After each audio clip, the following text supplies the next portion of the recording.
The Lord said to Moses, "Tell Aaron and his sons to treat with respect the sacred offerings the Israelites consecrate to me, so they will not profane my holy name. I am the Lord. Say to them, for the generations to come, if any of your descendants is ceremonially unclean and yet comes near the sacred offerings that the Israelites consecrate to the Lord, that person must be cut off from my presence. I am the Lord. If a descendant of Aaron has a defiling skin disease or a bodily discharge, he may not eat the sacred offerings until he is cleansed.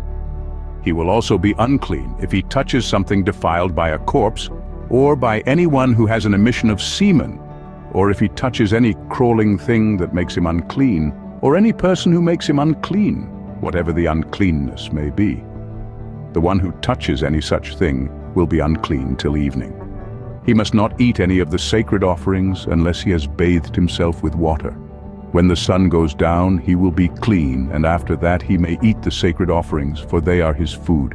He must not eat anything found dead or torn by wild animals, and so become unclean through it.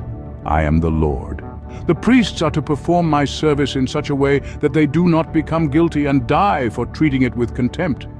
I am the Lord who makes them holy. No one outside a priest's family may eat the sacred offering, nor may the guest of a priest or his hired worker eat it. But if a priest buys a slave with money, or if slaves are born in his household, they may eat his food. If a priest's daughter marries anyone other than a priest, she may not eat any of the sacred contributions.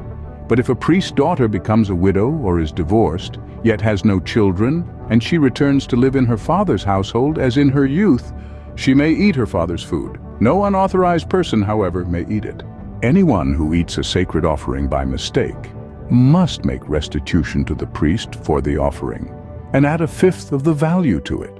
The priests must not desecrate the sacred offerings the Israelites present to the Lord by allowing them to eat the sacred offerings and so bring upon them guilt requiring payment. I am the Lord who makes them holy. The Lord said to Moses, "Speak to Aaron and his sons, and to all the Israelites, and say to them, if any of you, whether an Israelite or a foreigner residing in Israel, presents a gift for a burnt offering to the Lord, either to fulfill a vow or as a free will offering, you must present a male without defect from the cattle, sheep, or goats, in order that it may be accepted on your behalf. Do not bring anything with a defect, because it will not be accepted on your behalf. When anyone brings from the herd or flock a fellowship offering to the Lord to fulfill a special vow or as a free will offering, it must be without defect or blemish to be acceptable. Do not offer to the Lord the blind, the injured or the maimed, or anything with warts or festering or running sores. Do not place any of these on the altar as a food offering presented to the Lord. You may, however, present as a free will offering an ox or a sheep that is deformed or stunted, but it will not be accepted in fulfillment of a vow. You must not offer to the Lord an animal whose testicles are bruised, crushed, torn, or cut.